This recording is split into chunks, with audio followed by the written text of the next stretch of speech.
Welcome everyone to Old Roommates. Today on the show, we are celebrating a milestone.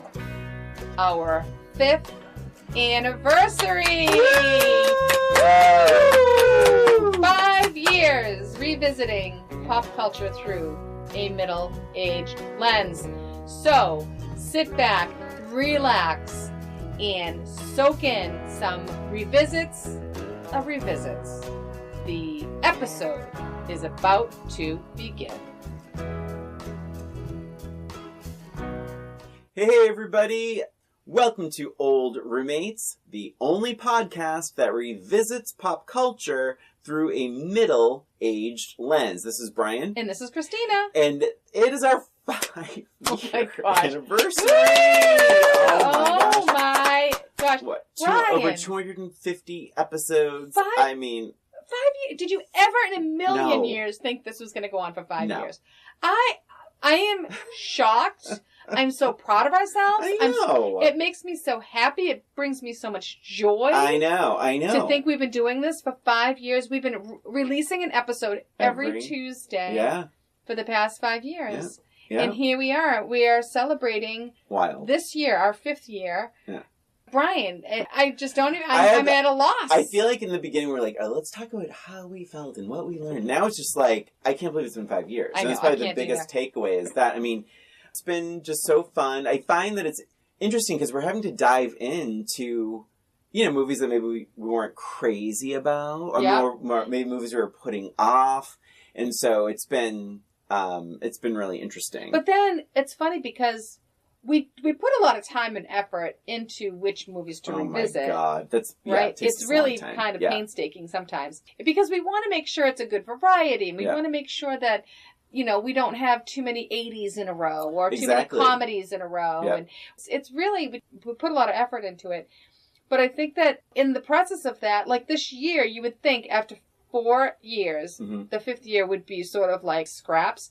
But we have some we had The Godfather this year. Yeah. We had 16 Candles. Yeah. Like some of these Better say Off anything. Dead. Yeah. We had Jerry some Maguire. really Jerry Maguire. Yeah. We've had some really, really strong movies this year. And I think it's great how we just keep finding these great movies. Well, full disclosure, we've put movies off.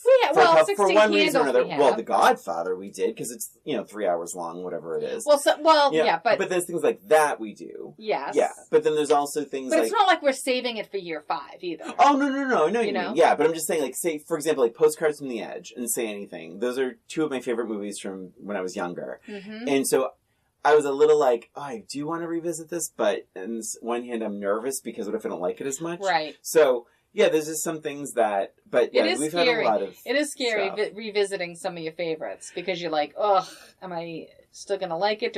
Is it going to dirty my memory of it? Right? But we've said this a million times, and I've noticed, I will say, a lot of times, a lot of the requests have stopped because I think people realize, like, we face that too, where it's like we revisit something we like and it doesn't quite live up to what we remember. Right. So it's like, as much as we get requests for things, it's like, sometimes it can really backfire, and that's unfortunate. Definitely. But, well, let's start the episode with some stats. Do you have some stats for us? I have our top 10. Okay. Number 10, the Eurythmics music videos. Oh my gosh. Episode 225. Number 9, this surprises me, Cocoon. Oh, now this is top 10 of the year of the entire year. Okay, of the year of our and is it from downloads? The last 12 months. Okay, not 2024, like 2024 and prior to 2023. Good. Just want to the last 12 months from today. Cocoon. Oh my gosh, that's funny. Number 8, Laverne and Shirley. Oh, that's episode 210. Fantastic. And then episode 211 is number 7, Michael Jackson videos. Oh, interesting. Number 6, The Godfather. Episode 207. And then number 5, and I'm very happy about this. Okay. Jaws 2. Oh my gosh, that is funny. Episode 203. Number 4, fourth most popular episode, this is with downloads and listens, is National Lampoon's Vacation. Oh my gosh. I know. 204. And then, number 3 for the last 12 months, Cruel Intentions. Wow. Yeah. The second most popular, most downloaded, and most listened to episode our 4th anniversary episode. Oh my gosh, they love us. That's amazing. That's really sweet. And then that's a nice thing to do too, because it gives you a good idea of all of the movies that we've done. About, yeah. So it's a really good idea to listen to it. And the Roomies are always fun. Like that's fun for us. And I love doing that. And then the Roomie Awards. And then number 1, do you know? Do you don't know? I want to guess. Live this way. I'm going to sense. Is it 16 Candles? No. I'm going to sense. No, and I'll tell you something weird about that. Is that 16 Candles was gangbusters. We charted in like 5 different countries with that episode, but it didn't pop in the top 10. That's weird. Yeah. But let's just say I think her fandom had something to do with this placement. Because it was the most downloaded episode of the year, the last 12 months. Is it like a League of Their Own? Mariah Carey videos. Oh my! So it's really funny. Which was one of the last episodes of the last season. Right. It was, a lot of these are... Oh, no, that's not actually. A lot of them are from the end of the last season, which is funny. Yeah. Well, and I find what's interesting about that list, too, is I feel like in previous years, there have been less movies and more videos and more TV shows. Yeah. But this, and it's... Well, I mean, there's 3 sets of videos. Well, it's also weird because Laverne and Shirley is one of the longest episodes we have. Mm-hmm. And then you have a lot of the shortest ones are the music video ones. So I understand that. If someone has like 20 minutes to kill, they're going to pop on a music video thing. And you can watch it first. Oh, of course. It's a lot easier to revisit because you can watch it first and then understand what we're talking about. I want to dive in, if we're good with that list, I want to dive into, I call it Country Lovers. We had a lot of cool metrics this year. We placed in South Africa in like the top, I'll say top 15. Wow. For a while. For film and television podcasts. For South Africa for like 2 months. Canada, similar. Charted very high. Denmark, for several months, we were in the top 100 for pop culture podcasts. But believe it or not, the number 1 country was America. Well, that's always nice. So thanks, America. No offense to any Thank of you, America, the other South Africa, Canada, Denmark. That's amazing. Thank you, everybody. In terms of followers across Apple and Spotify, we went up 20%. And like I said to you before, too, before we started recording, our listens went way up. Our downloads went down. But everything else is up. So for some reason, people are not downloading the episodes. I think that's fine. I think it's fine, too. Listen to whatever I don't want makes you happy. I don't want a bunch of shit on my phone, either. Yeah. Do you want to talk about the vault?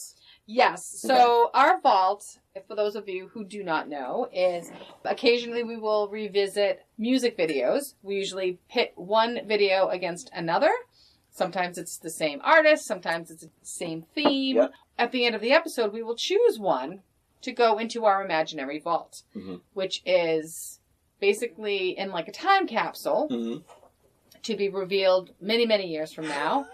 And the other video will be burned and destroyed. Exactly. Never to be seen or heard from again. It's a big responsibility. We also have a playlist on Spotify with these songs in it. Mm-hmm.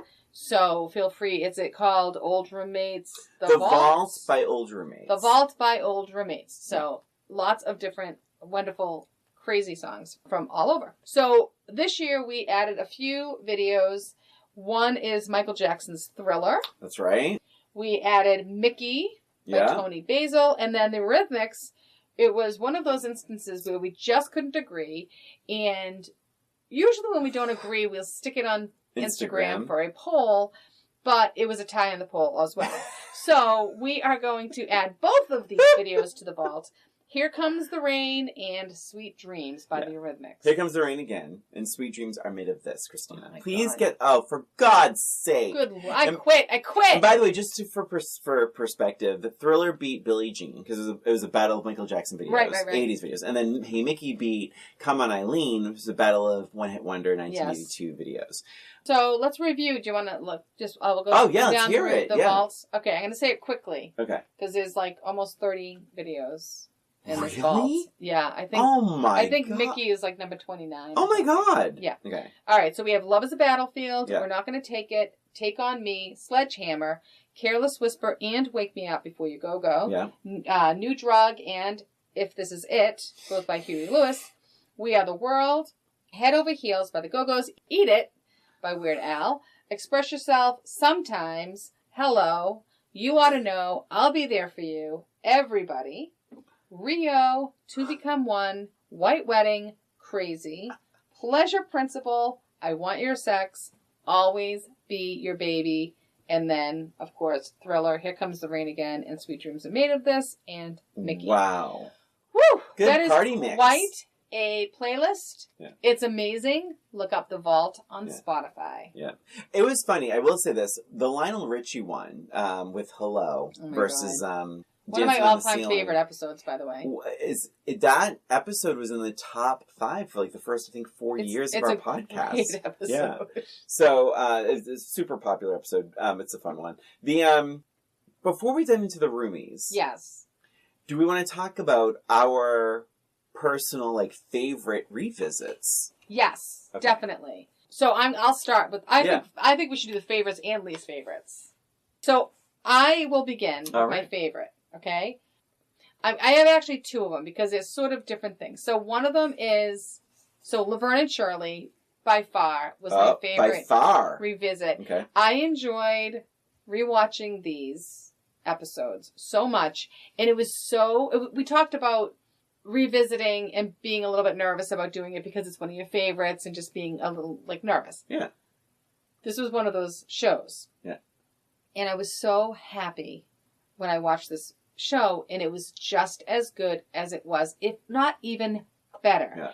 The writing, the acting, the physical comedy. Yeah. I mean, out of everybody, the storylines, the message, the female empowerment. Yeah. There was so many wonderful things about this show, and I was so thrilled about not only watching it, but also just we both loved it. Yeah. And it was just like talking about it so passionately. I loved it. And the other episode I'm just going to mention is City of Angels. And it's not the revisit that I liked, but it was the episode that I liked. Yeah. So it's a little different. And this was sort of the opposite. Like we both really did not like this revisit. We didn't like Nicolas Cage. He was creepy. And we didn't understand what the appeal was. Even Meg Ryan didn't have a great performance. Yeah. That was episode 216. And yeah, so I was kind of like, oh, well, I loved the Laverne and Shirley one, but also I loved just how passionate we were when we did not like the City of Angels one. So that was my pick. And Laverne and Shirley was episode 210. Okay. Okay. What about you? What is your favorite revisit? So Laverne and Shirley's great. My favorite 2 are similar. So one is the fact that I just love the movie so much, like more. And also just that, I loved it to begin with, but Jerry Maguire. Like, different things resonated with me this time where I loved it before and I loved it even more now. And Tom Cruise, just as a comic, like in a comedic role. Mm-hmm. And Renee Zellweger, like not knowing who she is at all. But like watching it now, like, cause you can be kind of tricked by like, oh, it's so popular then. It's a great movie. It is a really great movie. And to watch it, I was like, oh my God, this movie's great. And just even with the little kid and like, it's like the humanity is nice to see, the happy times, the sad, like this that's Cameron Crowe also, I think. Oh, I think it is. Yeah, because we just did Say Anything last week. But it's like, I just think it's just nice. I like when people are nice to each other. Yes. I like when people are thoughtful with each other's feelings. And you're right, because when you get like the big blockbusters, you kind of forget that it's like, oh, it's actually a really good movie. And you had mentioned with Tom Cruise, you loved him being in that loser downtrodden, He loses everything in the beginning, and it's so good. Much better in those types of roles. Similar, though this is not on my list, but similar to Tom Hanks in Splash. Like, I mean, he's such like it's such a great comedic performance. But my other one is I enjoyed, although it's a feast to watch, although I wasn't crazy about it, but the episode's great, is The Boy in the Plastic Bubble. Oh my gosh. I'm telling you, every minute of that movie, I'm writing notes. I was writing a million notes, and talking about the movie with you, the episode is I found the episode to be so funny, and just like making fun of it. And it's so tough, because I was just saying this to Rob the other night, like Rob Cello, where it's like, you have these things where, like Mask, the movie Mask, with, a craniofacial illness or a disability, where it's like, or these movies that are like dark or sad or heavy. And it's like, oh my God, how can we revisit this? Because we're like, we like crack jokes all the time. Right. Or, we make each other laugh, I should say, is probably more accurate. But I don't know if anybody else finds it funny, but we find ourselves But I funny. will say Boy in the Plastic Bubble falls into that, where it's like, this is it's based on a true story, and we had the best time, the funniest time talking about this movie. So those are my two favorite revisits, those are great but revisits. for very different reasons. Yes, those are like great choices. What about you? You have any least favorites? Oh, I sure do. I think I know. I have two, and I hate to. This might be a little bit of a spoiler, but they may just come up again. Okay. In the Roomie Awards. Okay. Do you want my runner-up first? My worst first. Do I have a runner-up. Runner-up first, yeah. Home for the effing holidays. Oh my God. Okay, so here's my issue: is like many issues. When the smartest and most logical character is considered the villain, which is the older sister. Like, the movie has many problems. Like, and not only that, they gang up on her. Every minute was painful. This movie remember how weird this movie starts off when she gets fired? She gets fired, but then he makes out with her boss, like, on the floor. And she was, like, coughing and, was it sneezing or something? Yeah, weird. Oh, I forgot about that! Right? And then the other, and like, oh God. And then she has an accent, no one else in her family has an accent. Yeah. Robert Downey Jr. I mean, it's so bad. Every minute was excruciating. And the movie seems to say, like, because there's even a point where it says, the point. Where it's like, you know what? It doesn't matter that your family has caused you trauma. They're your family. And just suck it up and spend 2 months a year being miserable because they're your family. We have learned in time that is an unhealthy vibe. This movie is. This movie puts it all on display as to why these are toxic, traumatic situations. And for Holly Hunter's character to say to her older sister, just take off. Just take off and live your life. It's like, and who's going to take care of mom and dad? You selfish witch. Terrible movie, America. Movie. That's a great choice. And sorry, my cousin Katie, it's one of her favorite movies. I know that, Katie, and I love you dearly. Well, when was the last time she revisited it, though? I think she might watch it every year. Oh, really? Yeah. Oops. And then my absolute least favorite was Bill and Ted. Bill and Ted's Excellent Adventure. That's not surprising at all. I just, as a colossal waste of time and energy, I didn't laugh once. Not only did not laugh once, I didn't learn anything. Didn't learn a thing. So that's my absolute least favorite. How about yours? So, this may be controversial. I know what you're going to say. I could write it down. What do you think it's going to be? The Real World. Yes, it is The Real World. This was and I guess it would be more like the most painful. Oh, mine fall under that. Really was like the most painful revisit. And I blame Paramount Plus a little bit about this because of the excessive commercials. Yeah. So it wasn't necessarily all the Real World's fault, but also it just seemed, I don't know, I was looking forward to it. It just took forever to watch. And I just did not find it as entertaining as I did when I first watched it. It just wasn't really compelling, aside from a couple of fights here and there. The drama wasn't very dramatic. Mm-hmm. And, I mean, that's basically it. I mean, I still felt like the characters are kind of likable, but for the most part, it was just a painful rewatch for me. Oh, my God. Yeah, would not recommend that. I think it's cute that you call them characters versus real people. Well, too, I know. That's true. Yeah. That's true. They're real, Christina. All right. Well, with that being said, I think we should move on to the main event. It'll be our Roomie Awards. Our, fourth annual Roomie Awards? Fourth annual Roomie Awards. So, with that being said, let's do it.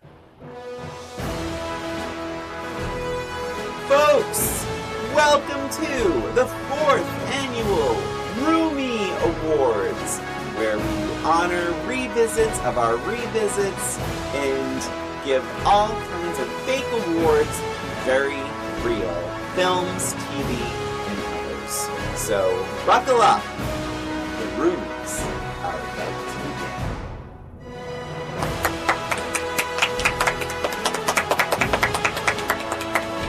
Amazing, amazing, amazing. It certainly is, Christina. So we have 11 categories to go through today. Okay. 11 categories. Some of them are new to this year. Some of them have been around for all 4 roomies.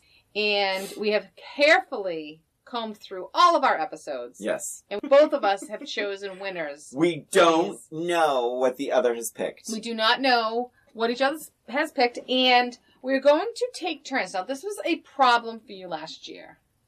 This was a big problem for you last year. We're going to take turns being the first one to read the awards. So I just want you to try to keep up, Brian. All right. Okay? I promise nothing. So our first category is the best acting performance.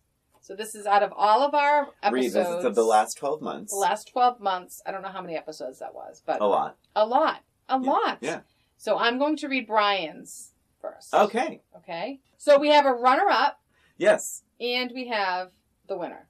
So the runner-up is Joey Lauren Adams from Chasing Amy.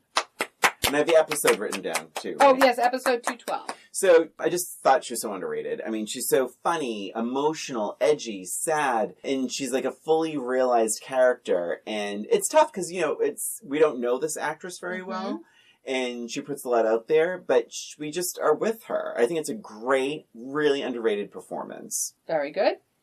And the winner of Best Acting Performance, Jennifer Tilly from Bound, episode 235.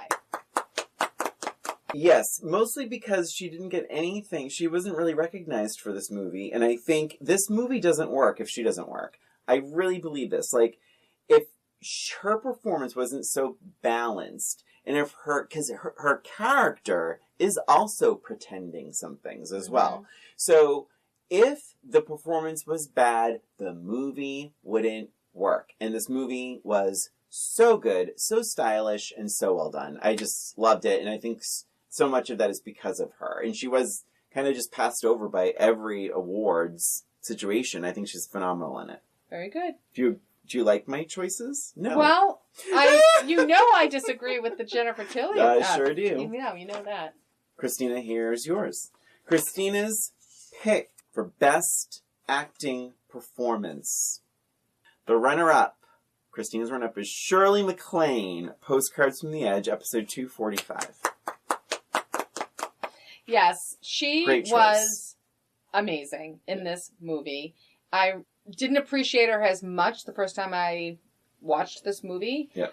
But just everything about her was just incredible. She was trying to be so many different things and trying to be a good mother, but not really knowing how to be a good mother, and just being so toxic, but trying not to be toxic, and having all of these just different mixed emotions, and really, she just did an amazing job conveying all of that. Yeah, that's an excellent choice. And she wasn't even nominated for an Oscar for that. I mean, that's incredible. Meryl Streep was nominated for that, but she wasn't. And your winner, this makes me very happy. I bet it does. Because we loved her in that.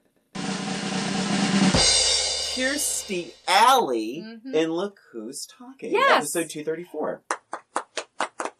Let me tell you something. Yeah. Kirstie Alley was so good in this movie. And again, we've watched a lot of movies, but she was so authentic. She, again, battled a lot of different emotions. She was emotional when she was pregnant. She was funny. She had great chemistry with John Travolta. But I thought she was fantastic from the minute she was on screen until the minute we ended this movie. And she just brought me so much joy. I thought she did an excellent, excellent job in this role. She's so damn funny in that movie. Yeah, she's she really great. is. Great. The next category is Didn't Age Well. This is being awarded to things that just haven't aged well. Maybe they were funny or amusing or something way back when, but not by today's standards. Christina, your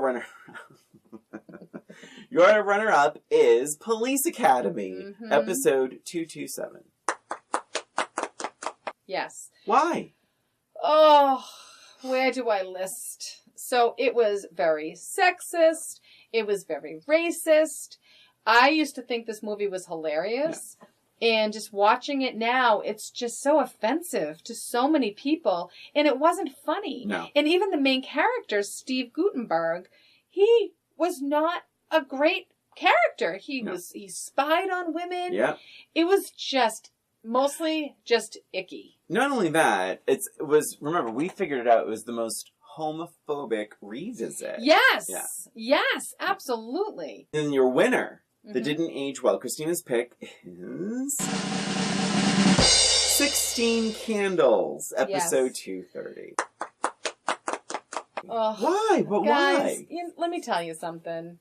I really loved 16 Candles. And I think part of it, this middle-aged lens thing, it's just so disappointing because you like a movie and you watch it and you're like, oh.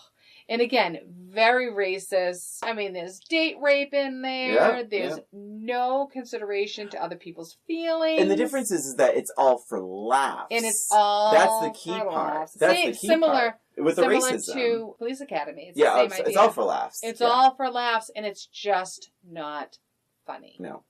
All right, so let's hear what Brian has. Are you ready? Yes. Didn't age well. The runner-up, Willie in the Temple of Doom, episode 241. This is this was tough. She was almost the first one because the winner because it's like imagine every negative stereotype about a weak woman, okay? Multiply it by 10 and you have Willie. Yes. She is nothing but bad, overdone character flaws of any female character in an action movie. Yeah. And it changed from scene to scene. Sometimes she's like a miserable witch. Other times she's like a tough but annoying, clinging, like, oh my God, from scene to scene. It was terrible. That did not age well. A lot of screaming. It was just not good. It's not a good female role. Like nowadays, every strong female leads are what we crave. Willie is the antithesis of that. So your winner for Didn't Age Well, 16 Candles. Yes, I can't even really. Episode 230. Listen, all I'm going to say is Long Duck Dong and the gong sound effect. I could violate her in 10 different ways. All the black fear, remember in the beginning, they're like, oh, black person? No, a black car. Oh, phew. I'm like, oh my God, really you're terrible. awful. It's like a million offensive things. Yeah. So 16 Candles sucks. And you wrote in parentheses, all of it. All right. So our next category, Best Villain. Exciting. Brian's runner-up, Eleanor Chris from Kindergarten Cop. Yeah. Episode 208. She played is by Carol Baker. Yep, she is the real mastermind, played by Carol Baker, just relentlessly evil. She doesn't stop for nothing. No. And it was almost refreshing. Because you think, like, oh, she's an older woman, it's going to knock her over. But no. And she's very controlling over her son. Yep. This is some deep, dark stuff. I think way too dark for a PG-13 movie. Oh. But she's effective. She's relentless. She's relentless. I wrote relentlessly evil. She's very effective in this. She poisoned that other woman at the beginning. The woman, right? And then she just flat out shot. Yeah, she runs over the other woman with a car. She shoots Arnold Schwarzenegger. I mean, she's a psycho, but amazing. Very well done. Yet not your winner. No. Your winner of Best Villain is Scar from The Lion King. Yes, I hope I got I don't even wrote an episode number on that. Oh no, I think it was we just did it a couple weeks ago. 51 or something. I don't know. It was like a couple weeks ago. But basically, he is a villain who knows what he wants. And he also has an amazing sense of humor, and I think played beautifully by Jeremy Irons. He steals every scene he's in, and to be honest, there were times where the movie kind of suffered without his energy. Yeah, I could see that. Christina, great choices. Best villain. Christina's runner-up. Wow. Yeah, Christina's runner-up. Warden Norton. Ooh. Shawshank Redemption, episode 238. He was terrible. Just a terrible person. And I remember even just when we were revisiting this, being disappointed because he got off too easy at the end. Yes, he killed himself. He killed himself. And we were just really upset that he didn't get more punishment, more humiliation. This guy was an ass just from the beginning to end, had no redeemable quality. None. No redeemable qualities whatsoever. No remorse. Didn't give a shit about anybody in that prison. He just cared about himself. 1,000. Terrible. And your winner is my runner-up. Eleanor Crisp. That's right. Kindergarten Cop. She was just pure evil. Everything that you had said. Just an evil, evil person. All right. Most annoying character. And let's just say it out loud because this was a tough... There were too many nominees. So many. Too many nominees. So many. Let's do Christine. When the dust settles, though, Christina picked... Okay, a little surprised by your runner-up. Interesting. Yeah, I am. Your runner-up is Evil Ed from Fright Night, episode 215. Man, this kid was annoying. Before he was even turned, he was annoying. He was an annoying friend. He was just all up in everybody's business. He had that awful voice. Oh, I know. And then after he was turned... He was like ramped up like 100%. Yeah. He was terrible. If he never existed, it would have been fine with me. You felt bad for him though when he turned into the dog, remember? We did feel bad. I felt bad for the dog.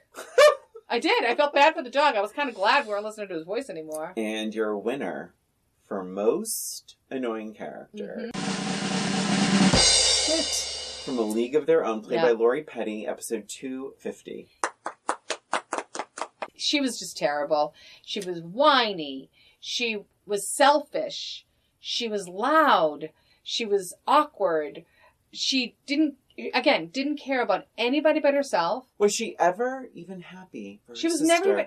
She wasn't happy about anything ever. But even for her sister's success. No. She was jealous. Whiny. What about me? Me. Christina, That's all she talked about. Why don't you open up my boy. My ballot. All right, most annoying character. Runner-up is Kit, Lori Petty, from A League of Their Own, episode 250. Yeah. Whiny, weird, sense of entitlement. She's never even happy for her sister. Just shut up, Kit. Just shut up.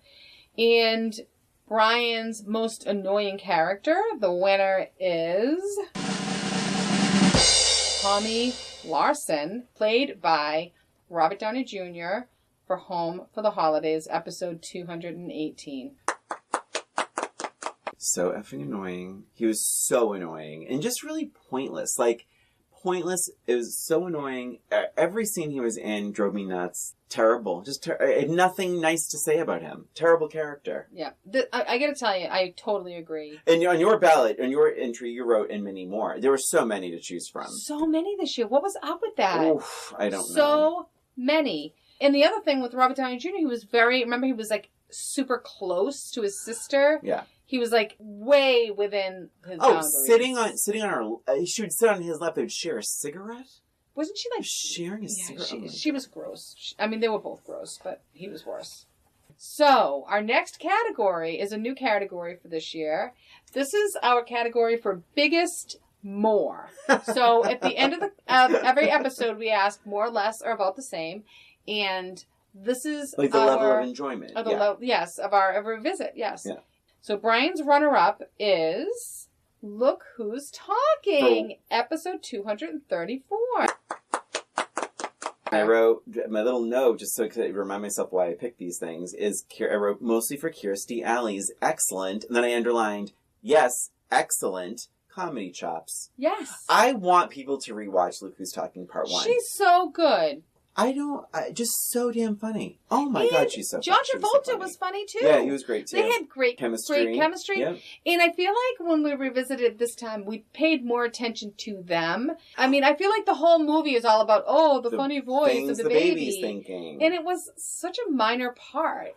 I think it would have sustained without the baby's thoughts. Because remember, the baby isn't even, you can't hear, I mean, only the audience can hear what the baby's thinking. Right. So it's like, it's just, I think it played by Bruce Willis, but it could have just sustained it without it. That's how good their chemistry is. It's how great she is. Yes, that was a great answer. Right. Wait, I didn't get Oh, shit! I'm so bad at this.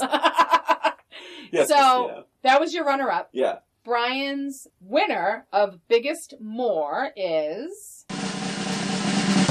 The Godfather. Yeah, this was episode 207. Very easy for me because I think back then when I was younger, I was like waiting for the action. And now, watching it now, I hadn't watched it in 20 years at least. I wrote, my note here is like, I really appreciated the human behavior and the interpersonal relationships and the hurt feelings. So much of this drama comes from hurt feelings. Mm-hmm. And I just thought it was a feast of great characters, great emotions, and that family dynamic. I loved it. Yeah. Let's see what Christina has to say for her biggest more. Your runner-up is Postcards from the Edge, episode 245.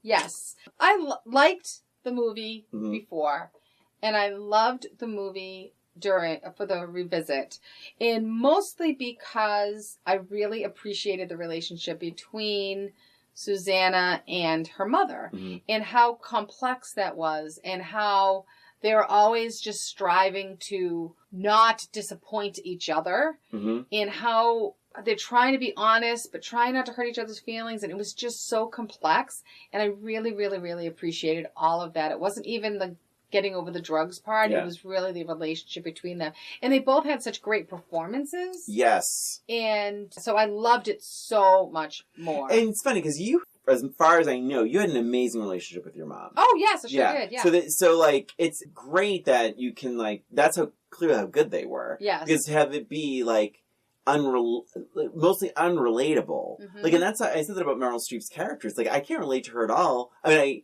I completely get her, and I almost see myself in her. I can't relate to what she's going through. Right. But that's how good they are in those roles. They're so good. Your winner, though, we have the same winner. Yes, The Godfather. I think for me, for a lot of the same reasons that you have, but also I just feel like I was almost dreading that revisit because it was such a long movie, and it was so drawn out, and very dark and very violent, and I just had sort of a negative feeling toward it. And so when I watched it, and I'm looking at them like people, and Marlon Brando and, you know, Don Corleone and all that, he was such a multifaceted character that I did not give him credit for first time around. And you're right, like, he was actually, I mean, everything he did was really for the right reasons. And I really appreciated him as a character. And all that he was going through, and you felt for him. Like, even just as an adult, you're like, ugh, he is not appreciated. He is not being listened to. He doesn't, you know, he has all this on his plate. Like, people are coming to him asking for things all the time. It's all, they just want. Even in the middle of his daughter's wedding, the first scenes, right? Like, oh my God, give him a break. He doesn't even want to, and then he really, he didn't want to be part of the guns stuff. Yes. And it's like, I mean, for being mafia, he's fairly... The drugs. I'm sorry, the drugs. Was the drugs. It was, let's put the drugs in, like, low-income black communities and hit the guy and the other family said, let them kill each other. And Don Corleone was like, no! Yeah. No drugs. He didn't want anything to do with this. Yep. So he had a lot of... He had some real... Scruples. Yes, he did have the scruples for being a monster. And he was so nice to that cat, that little kitty that he loved. Not so nice to horses, but that's another thing. All right, our next worst line of dialogue. Christina's pick. Wait, what is this? Can you read my writing? Oh my God. Okay, the runner-up, is it really a line of dialogue? It is a sign. Yes, Bomb I know. on bus. Speed, episode 233. Yes. Please explain this. Yes, so I know it wasn't really a line of dialogue, but it was written down. It was in a script. So why does it bother you? It bothered me so much because here they are. Their one rule is to not go below 55.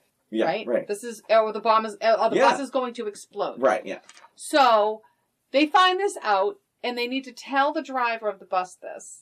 So instead of writing out, don't go below 55, his only sign, the only communication they have is the sign that says, bomb on bus. What is the first fucking thing you're going to do? Stop the bus. You're going to stop the goddamn bus. It was so stupid. Yep. It infuriated me that they would use that to tell the bus driver, like, what do you mean? At least put something after that says, don't slow down. Or the bus will explode under, like, you have to be clearer. Christina, so that it was terrible. I will allow it. Thank you very much. I know, it was a little bit iffy about that, yes. That is so hilarious. Yes. Oh my God, I forgot all about that. Yeah. Oh my God, I was so annoyed. Here's your winner, though. Okay. Christina, out of the last 12 months of revisits, your winning line of dialogue is this. In The Boy in the Plastic Bubble. Quote, the first thing I'm going to do when I get out of here is get myself a hooker. I want to be dirty.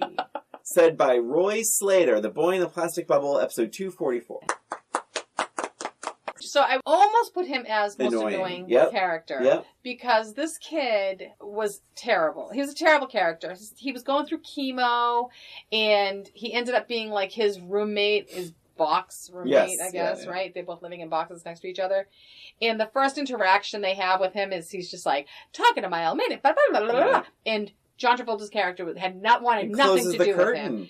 And his reaction was throwing himself face first on his bed and crying. I'm like, oh my God, this guy is so fucking annoying. And then they start becoming friends. Yeah. And he's even more annoying because of the conversations that they have. So it was really hard for me to narrow down like everything. They had a masturbation conversation, but I felt like this was even worse just because of the way he delivered it as well. Yeah. He's like so excited to get a hooker and be dirty. Yeah. And it was just, I thought it was terrible. Terrible. All right. Ryan's worst line of dialogue. So his runner-up is Nice Scan, Diana, from Ice Castles, episode 221. Let's set the scene here. So our beloved lead character, leading lady in Ice Castles, has had a massive fall. She's hit her head. She can't see. They bring her in for all these tests, an MRI, and they basically explain to her father that, listen, we're really sorry, your daughter's going to be blind forever. Her career is over, and she doesn't have a chance in hell of ever seeing again. The doctor then turns to the woman that ran the MRI and says, nice scan, Diana. It's like, really? This is when you, clearly he wants to get laid. Yeah, here's a Starbucks gift card. Take the rest of the day off. It's like... Yeah, it was terrible. They're still sitting with them. Yeah. It's like, I understand the importance of praising in public, reprimanding in private. Sure. Yeah. I understand being a good manager, being a good leader, but maybe wait till the dad is out of the room before you start complimenting how amazingly good the MRI scan was. Woo! Yeah, that was rough. Brian's worst line of dialogue. Say it, Christina. Her pussy gets so wet you wouldn't believe it. This is from not Debbie Does Dallas. It's from Election, episode 240. This character is talking about a 16-year-old girl or 17-year-old girl. And the character is a teacher. Yeah, the character is a teacher, school teacher. And it is Reese Witherspoon they're talking about. And listen, I don't even want to know what Reese Witherspoon's vagina is like now. Right. Let alone when she's a child. Yep. So there's never an okay time for a man to speak about a woman's dryness or wetness unless they're a gynecologist. That's how I feel. I'm a gay man. I mean, to me, I think it is so heinous, and it is absolutely done for laughs. So Election can go screw itself. It is disgusting, misogynistic, and then, yes, I know the guy is supposed to be a bad guy, but the movie finds him funny, and that's problematic for me. It is. Our next category is Unfunniest Comedy. Brian's runner-up for Unfunniest Comedy is Bill and Ted's Excellent Adventure. So, it might be 249. Yeah, it might be a little weird for people because I said earlier in the episode that it's my least favorite revisit. The reason why it's runner-up is because in comedy, I feel like there's comedies that really try and they're painfully unfunny, and comedies that don't try at all, and they're just kind of flat and dead. So, yeah, I mean, it's my runner-up for comedy because even though it's my least favorite revisit, I feel like there's an unfunnier comedy that we saw. It just doesn't even try. Yeah. Bill and Ted is just it's just kind of a waste, so that's my runner-up. And Brian's Unfunniest Comedy winner is Home for the Holidays, episode 218. I said a lot about it already, but I'm just going to say it just tried so hard to be hilarious, and at every turn it was awkward. So awkward. Like dumping a turkey on someone accidentally multiple times. Homophobic insults and accusations. Running around a kitchen with a nosebleed. Chaos, chaos, chaos. I just hated every minute of it. Mm-hmm. It was not funny, and it tried so hard to be funny. Christina. Lots of try in there. And can I just add? Yeah. It was a really good cast. Well, it was directed by Jodie Foster, you know what I mean? too. Yeah, I mean, that's very disappointing. Anne Bancroft, Charles Durning, Holly Hunter, Dylan McDermott. It's a great cast. So Claire Danes, for God's sake. Yeah. I mean, yeah. It makes it even more disappointing. All right. Unfunniest comedy, Christina's runner-up. This is pretty interesting. Election, episode 240. Yeah. Election was a big disappointment. Mm-hmm. It is trying to be funny by bullying a 16-year-old girl, treating her like a sex object. At one point he's watching a porn and he's envisioning her head. Actually, it was more of a fantasy sequence, I guess. Oh my God, yes. Envisioning her head as the person he's having sex with. Again, he's a teacher, and she's a 16-year-old child. Yeah. He encourages his friend to have an affair with her. Wait. Cheats. That scene with the superimposed face on the back of his wife's head. Yes. Do you remember what she's saying? So Reese Witherspoon she's saying something like, "Fill me up, fill me up." I'm like, oh my God. It is so bad. Yeah. There's nothing funny about this. No. He's encouraging his friend, who's also a teacher, to have sex with this girl. Mm-hmm. And then he ends up cheating on his wife with his best friend's wife. Yeah. It is just one bad thing after another. And the whole time, he's supposed to be the hero. Like the anti-hero. Like the guy you're supposed to be, you're supposed to be rooting for. And he is nothing but a disgusting pig. And the movie finds itself so funny. That's the biggest crime in that. Mm-hmm. But your winner, Christina, for unfunniest comedy, might not surprise too many people from earlier in the episode, but Police Academy, episode 227. Same, reasons as before, just terrible, racist, homophobic, sexist, unfunny characters, and very one-dimensional characters, too. The sound effect guy, know nothing about him except he makes funny noises. Even, the woman, I forget her name, but the head police officer, woman, totally just treated like a sex object. Yeah. Just not funny at all. And let's not forget, the only time they stuck up for the racism was only because the guy was there to hear it. Oh, absolutely, They would have been fine with it otherwise. Yep. So, Christina, your pick for best accent.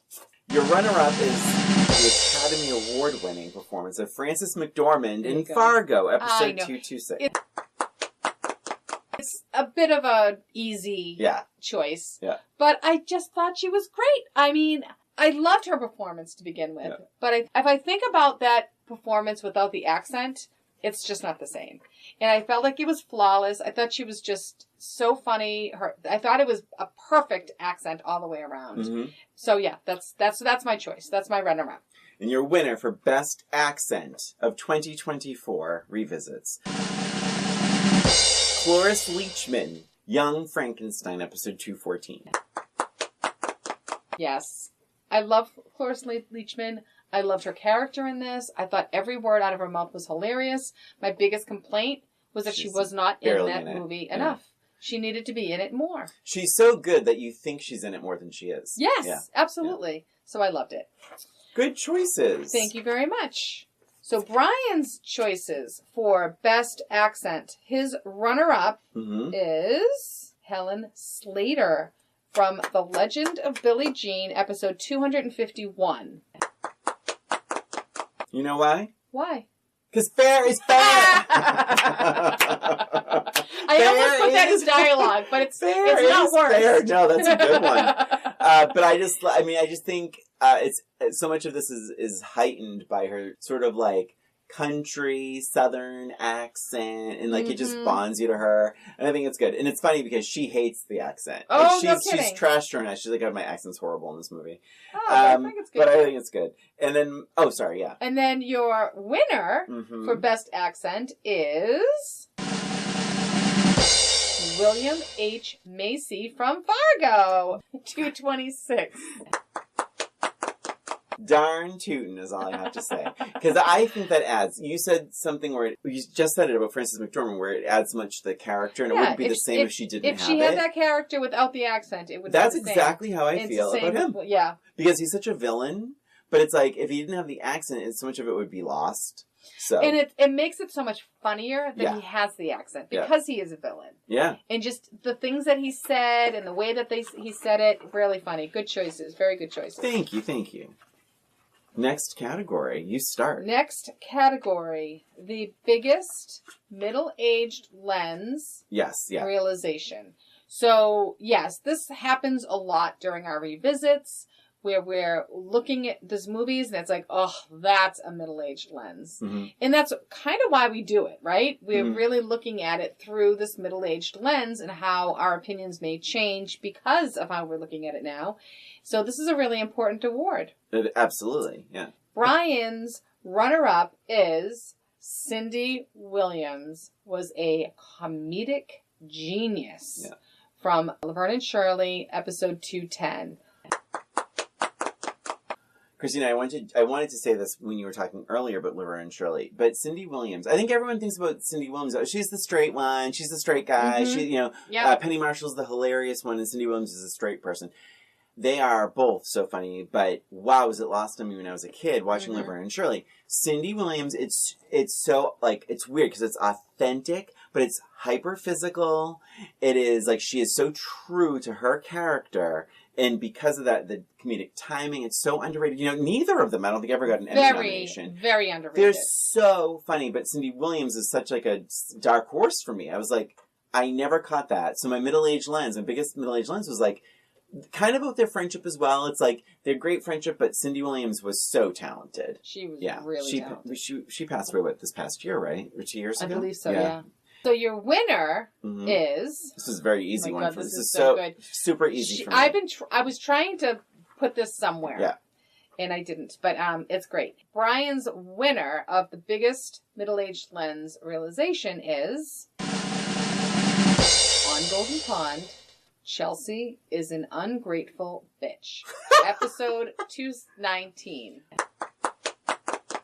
Oh my god, I want to be clear. I love Jane Fonda. I love Jane Fonda. You know how much I love her. Love her. I follow her on Instagram. I love her. But Chelsea, the character, is awful. She is awful. Terrible. She shows up. Hey, Mom and Dad, this is my boyfriend who you've never met before, and I know I never visit, but also here's his son from a marriage. He's still married. He's getting a divorce, so it's fine. And also, we're going to go skinny dipping, and also, we're going to have sex in the room, and also, can you please watch this child who you've never met for the entire summer so I can go have fun in Paris? By the way, Mom and Dad, hey, I'm back. Listen, thanks. We're going to leave now. And I didn't get you a single souvenir. She is awful. And she doesn't say thank you. Oh, sorry. Norman, I hate you. Yeah. You ruined my life. You're a terrible person. You're a terrible father. You ruined me. My life sucks, and I don't know how to have a relationship because of you. Yeah. And I'm sorry, you always wanted a boy. I am 45 years old, and I'm acting about 18. Bye. But she never even said thank you. And she didn't even ask the father if it was... She didn't even ask Henry Fonda if it was okay. No. She only asked the mom. Yeah. That's so wrong. You asked both. Don't put your dad in that situation. Kristen, let's see what you got. Good answer. Biggest middle-aged lens award. Christina's opinion for runner-up. My God. We're on very similar wavelengths. Yes. The runner-up, Home for the Holidays. The uptight sister was just doing her best in a family of selfish, immature assholes. You got Episode 218. You got it. We talked about it a little bit when you talked about Home for Holidays. The sister was the most rational. She was mature. She had a family she was trying to take care of. She was taking care of her parents. Yep. And she was mature and responsible. And all they did was torment her. They thought it was hilarious when, like, a turkey landed on her lap. And she left. She left. They're like, oh, let's clean your dress and blah, blah, blah. And it was like, that's the right response. It's like, why would she submit herself to these toxic people? Yeah, they're terrible, terrible people. Yeah. Terrible and selfish. Yeah. And I didn't catch it at all the first time I watched it. Well, she's pitched as the villain. But she is pitched as the villain. And she is just being responsible. Yep. And everybody else is not responsible at all. I think she's the most relatable person in the movie, for me. Yep, for sure. Yeah. For sure. Your winner, though. This is you've mentioned this once or twice. Yeah. Election. Yeah, I think I've said all. The whole plot and the subplot you wrote. Yeah, everything about it was terrible. It's supposed to be a comedy, and it's all about statutory rape, and I just can't. It's terrible. It blows my mind. He's a liar. He cheats. I mean, all of it. It's just terrible. It blows my mind, the love for that movie, because it's popular. And I loved it too. I loved it when I first saw it. I thought it was funny. Yeah, I didn't love it then. Ugh. Christina, worst performance by an A-lister. This is a big one. It is. It is a big one. Worst performance by an A-lister. Oh my God. Woo! Yeah.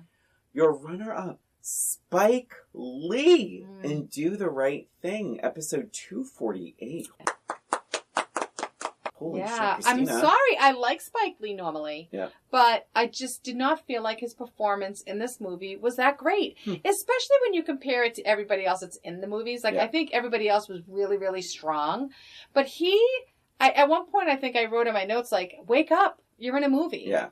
You know, he was just sort of just blah, blah, blah, blah, blah. Like, didn't really do much, just was sort of there. So I felt like he phoned it in. I really do. I felt like he phoned it in. And I get it. He was doing a lot of work, and I'm probably going to get a lot of hate from this, but he was directing and all that. I know, yeah. But I think he could have wrote it, directed it. If he can't do all those jobs, then he needs to find somebody else to be in there. Yeah, I mean, he was probably the least interesting character. He was just more the catalyst for everything. Yeah. But he wasn't great. And but I will say, I wondered too if it was more because the character was so not great. Because the character was like, he would like go deliver a pizza and then hang out for an hour. Like, it's like, really? He was a terrible character, terrible for sure. Employee. But I also just didn't feel any of that. Even when he's having this conversation with his girlfriend, he's just, I just want to have sex. It was just like lackluster. Yeah. There was no passion. Even the last conversation he had with Danny Aiello's character, it wasn't that great. It's a bit flat. Yeah. But your winner. Oh, yes. Your winner. Worst performance by an A-lister from the last 12 months of revisits. Kate Capshaw, Indiana Jones and the Temple of Doom, episode 241. Yeah. Again, I just did not like her performance in this movie. I didn't feel any chemistry between the two of them. Not at all. I agree. She was just overacting, I felt. As underacting as Spike Lee was, she is overacting. Wow, that's a good note. Yeah. Loud, obnoxious. Oh, I broke a nail. Yeah. But then it's like she punches someone in the face. Like, it's just so, I mean, again, and it was a weak character also. But she could have done more to bring that character to life, I think. The screaming didn't do it for you? No. How many times didn't you count? 72 times? So many screaming. And like, I'm sorry, it's almost like lazy acting if you just have to rely on the screaming. Yeah.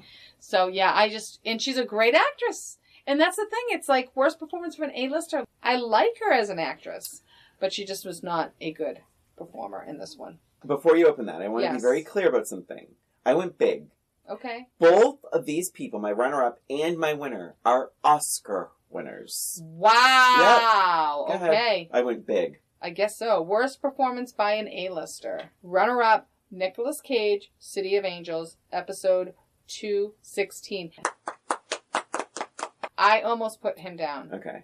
Yeah. He is one of my favorite actors. Moonstruck, Raising Arizona, Peggy Sue Got Married. But, wow, he is so miscast here. He's terrifying when he's meant to be heartbroken. Terrible. He is creepy as fuck when he's meant to be mysterious and charming. His whole performance is yikes.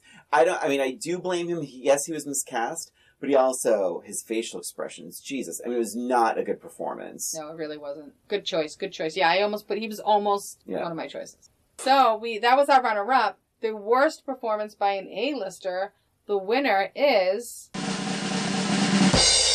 Julianne Moore, Boogie Nights, episode 242. She's really playing for the cheap seats. Everything is so overdone. I never thought you could overdo a Coke head scene, but she manages to. Everything's overdone. She's kind of distracting when she's on camera. I actually was less looking forward to her with each coming scene, but she had an Oscar nomination for this, so what do I know? But I found her to be not a great performance. Yeah. And I actually like her a lot too in things, but not Boogie Nights. Yeah, no. I got it. This is the final award of the day. Final award. Which is? The most nostalgic. This is what it's all about. This is what it's all about. We revisiting pop culture. Are revisiting, and we do it because of the love of it. Yeah. For the most part. So this is what gives us all the warm feels. Most nostalgic revisit. Most nostalgic revisit. Brian's runner-up, Say Anything, episode 253. Yeah, we just revisited this last week. Mm-hmm. And trust me, I really put so much thought into this, and this is the runner-up, but it's like, I really, really, really loved it. I could recite probably the whole damn movie. Yep. Yeah, I just loved it. All right. And the winner, Brian's most nostalgic revisit, Pete's Dragon, episode 231. And I'll be really clear, as much as I love Saying Anything, this wasn't even close. This is Pete's Dragon by a mile. I just loved it all over again. And it's that weird thing, though, because I hadn't seen this movie in 40 years. Oh. And so, I was worried about the special effects. I was worried about the songs. I was worried about the talent. But yet the cast was so game. The songs are so great. I fell in love with this movie all over again. That's amazing. Yep. Now, this was a birthday episode for you, and right. I had never seen it, yeah. And I was a little bit nervous. I didn't even know anything about it. I didn't even know it was a musical. Yeah. And I'm so glad that you chose this because I wanted to give it a little bit of love because I really did love that movie, but I felt like I couldn't really. Yeah, it couldn't be nostalgic. It's not really. Right. Yeah, I'd never seen it before, but good. That's great. Good for you. But here we go. Christina's most nostalgic. There's only one on here, folks. There's no runner-up. No runner-up. No runner-up. Christina's most nostalgic revisit of 2024 from season 5. The winner is The Boy in the Plastic Bubble. You got it. 240. And I said this in the beginning of this episode. Yes, you sure did. So this was not only my most nostalgic revisit, it was also the revisit that I most looked forward to seeing. So when we decided on it, we got it from the library, and I was so excited to rewatch this movie. This movie was such a staple in my childhood. I can't even tell you how many times I watched this movie growing up. I think I gush about it at the beginning of the episode. And it just did not disappoint. It was so nostalgic for me. The hair, the clothes, the everything, the cars. There's so many scenes with pop culture kind of things happening.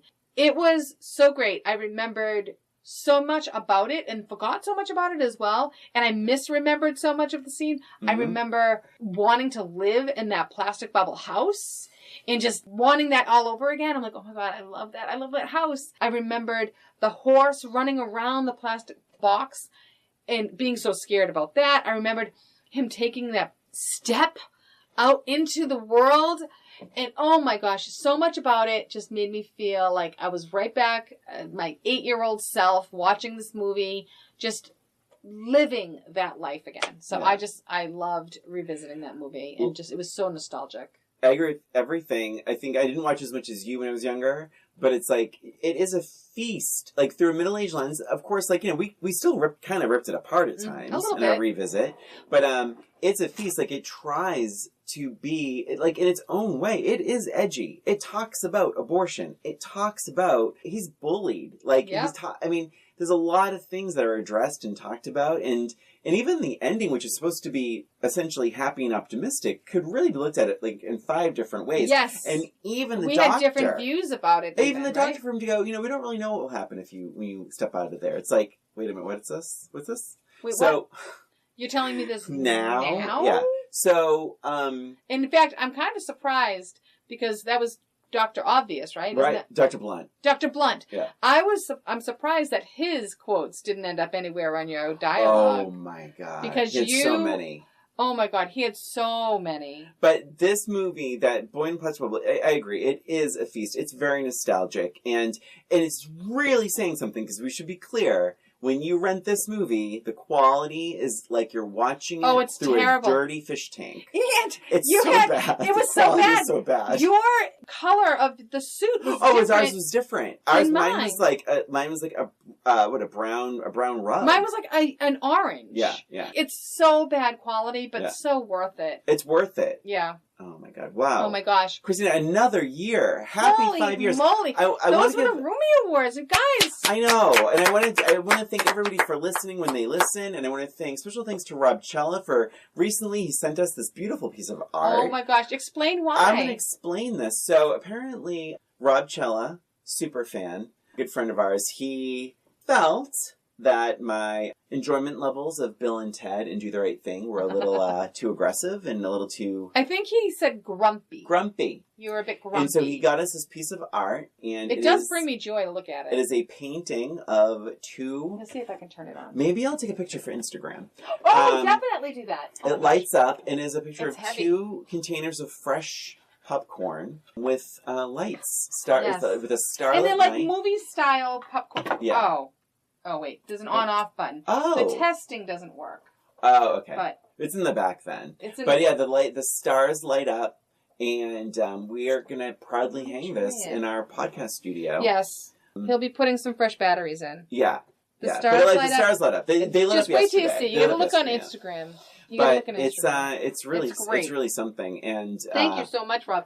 I want to thank Terry, too. She got us that clipboard. Terry, my sister, that clipboard in the bag, remember? Oh my gosh, that's I've never publicly thanked her for that. I know. You guys, good. So were you going to say you're feel free to send any gifts our way.